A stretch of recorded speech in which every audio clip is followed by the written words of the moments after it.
Hi, my name is Bella. My husband and I have been married for 2 years. I had a terrible time finding love until I was 27 years old. I went to an elite middle and high school for girls only, and then I went to a university for women only. After I graduated, I got a job as a receptionist at a big company. As you might expect, all of my coworkers were women. For most of the people in my social circle, business leaders would ask them to parties, but not me. I never went to those kinds of events. It was easy to understand why talking to guys made me so nervous that I couldn't even speak. People often told me how nice I looked, and I was asked out a few times. There were some nice guys at dinner, but they always told me, "You're pretty, but there's not much else to you." After that, it happened. The door to my fate opened. Can I ask Bella to go on a date with me? This is what Lex, who worked for one of our clients and always checked in at my desk, told me. Since he would only give me his contact information, people around us thought we were dating, but it wasn't true. I just smiled at him when he tried to start a conversation, like I did with everyone else. I really thought I would always be single, but when he told me, everything changed. May I suggest that we begin our relationship as friends? That was my answer. Got off guard. He nodded so excitedly that it looked like his head would fall off. He smiled as he walked into the office. I had never done that before. Guy questions like, "Want to have dinner?" had always been the norm up until now. "Free tonight." But when I was with Lex, I didn't get that sense. I only felt love. I was so happy. I went on a few dates with him, but I was still nervous and didn't talk much. The moment I knew he liked me for who I was, I knew. Is it possible for you and I to be together? To the point of tears, he was so happy. All of this took place on Christmas 2 years ago. At that moment, I was very happy and thought I would always have someone so loving in my life. But there was a hole in his armor when his business failed. Now it's been 2 years, and I'm 29. "Lex, you should probably wake up now," I told my husband, who was still asleep. Then I put on my shoes and left the house. I'm the only one making money for our family right now. My husband's business went out of business 6 months ago, and he hasn't had a job since. It's been hard for him to find a job. This business is in a bad field, and the economy is also bad. Sometimes he gets an offer for a job that pays only $2,000 a month, which makes it hard for him to commit to a new job. Even with all of this, I still support him. Our love isn't so shallow that it would fade if one of us lost our job. My pay has always been pretty low. We've never lived a fancy life. We rent a 2-bedroom flat that is more than 30 years old.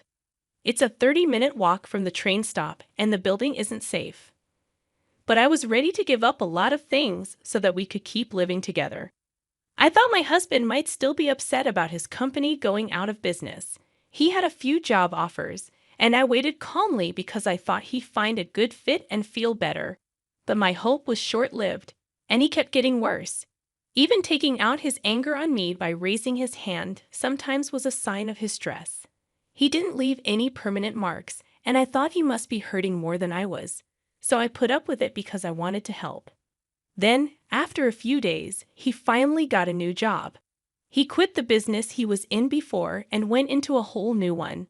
He took the job because the new place was ready to hire him, even though he didn't have much experience. I felt better when he got it because I knew I wouldn't have to be his hitting bag anymore. I thought he might be getting violent, but it looked like it was just a phase. He is now working hard at his new job and was even given the title of team leader. It's been a year, and I just turned 30. I was excited about having kids soon, but the loving man I married didn't seem to be there anymore. I told you I liked toast. Now tell me why you made pancakes. Also, take out the pit if you're going to serve fruit. Little things started to make my husband mad, and he started saying mean things. "Really, do you need to talk that way? Lex, you're an adult now." I snapped back. "Take out the pit yourself." I was getting angry. In response, he hit the wall with his hand, which scared me. I don't like to argue, but I know in my heart that what he's doing is mental abuse. Recently, I've tried not to upset him, but we've been fighting a lot, and I'm tired of it. When he took it out on me, that's when I lost it. It looked like the stress of his new job was to blame. Soon after, he was made team leader, which showed how good he was. Now everyone tells him he's going to be a department head very soon. He couldn't handle the extra stress, so he started hitting me, who was an easy target. In fact, I quit my job at 30 to stay at home and raise my kids. When I got into my 30s, I'd always planned to quit my job as a receptionist and do something I really enjoyed. Since my husband knew this, I stopped at age 30 as planned. He doesn't seem to like it though. Women need to work too these days. You should know that my pay is enough to take care of both of us. Do you even value the people who have taken care of you? He moans while he eats, then gets his bag and goes to work. I was there for him when he didn't have a job. So why am I being blamed now? That's when I started to mentally distance myself from him. When I got home one day, there were shoes I didn't recognize at the door. There was my mother-in-law in the living room, which caught me off guard. "Well, Mom, why are you here?" My mom told me straight out, "Didn't Lex tell you?" When I went up to her, "From today on, I'm moving in." This is something I've never heard before. Over time, I learned that my husband had suggested that my mother-in-law move, and because she was lonely after the death of my father-in-law. Of course, no one asked me that. While I was still shocked, my mother-in-law told me to start making dinner. It shows how valuable a housewife is to take care of her family, so she told her, "Get to work." Even though I was angry and confused, I went to the kitchen to make dinner. Then Lex's mother-in-law came in and said, "Lex hates burgers." The food was almost ready. "This is rubbish." The dish was almost done when she threw it away. I was seated inside, but strangely, words failed me when I was faced with this surprise event. I couldn't say anything, so I just listened as my mother-in-law went on. She then started going through the fridge and cooking without asking. I finally calmed down and told my mom, "Hold on." I made a list of meals for the week and then went shopping. As soon as I said that, he dumped flour on my head, making me cough. I kept watching her make her food, and then she told me to clean up. When my husband finally got home, he was thrilled to see the meal. "Yes, this is the kind of food I want. It's better to eat fried food than salad." He walked past me and happily sat down to eat with his mom. My heart felt like it had been smashed and black ink had been dropped on it at that moment. Following that, my mother-in-law continued to bother me every day, and my husband continued to hurt my feelings. I felt like I didn't belong in this house, and even though my husband wanted to be close to me, I couldn't because of the situation. As a 30-something woman, I have been putting off having a child because I don't want to have a kid with this abusive man. The last straw finally broke. My wife's mom asked me to take her to the hospital because she was sick. Even though I didn't want to be with her, I had to take her to the hospital, even though I didn't want to. But when I went to get her, a social worker told me to go to a different room. She told her, "You must be having a hard time taking care of the kids and doing all the housework by yourself. But taking it out on your husband and mother-in-law isn't good." It turns out that my mother-in-law was saying that I hurt her when I fell.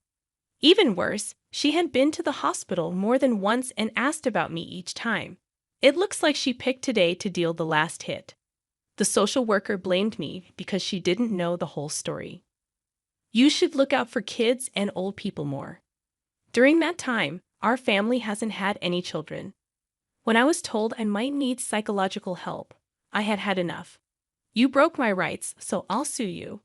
It's not you who is being mistreated here, it's me." I showed proof that my husband abused me and that my mother-in-law burned me on purpose.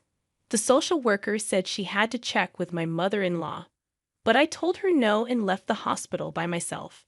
Soon after, my husband and mother-in-law came home. My husband heard from my mother-in-law that I was mean to her. My husband shook his head and said, "You're leaving me, you parasite. How dare you leave my mother?" What kind of lie did my mother-in-law tell you? Based on her fake tears, I think she did it again. I was sick of telling her she was wrong, so I left the house without noticing either of them. I didn't go home that day. Instead, I stayed the night in a work hotel. I was lucky to have my wallet and cell phone with me, and it was easy to find a charger. I chose to avoid both of them for a while and not go back home.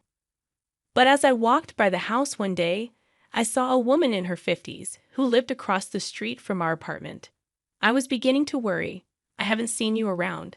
She also told me that your mom told her that you and your husband are going on vacation for about a week.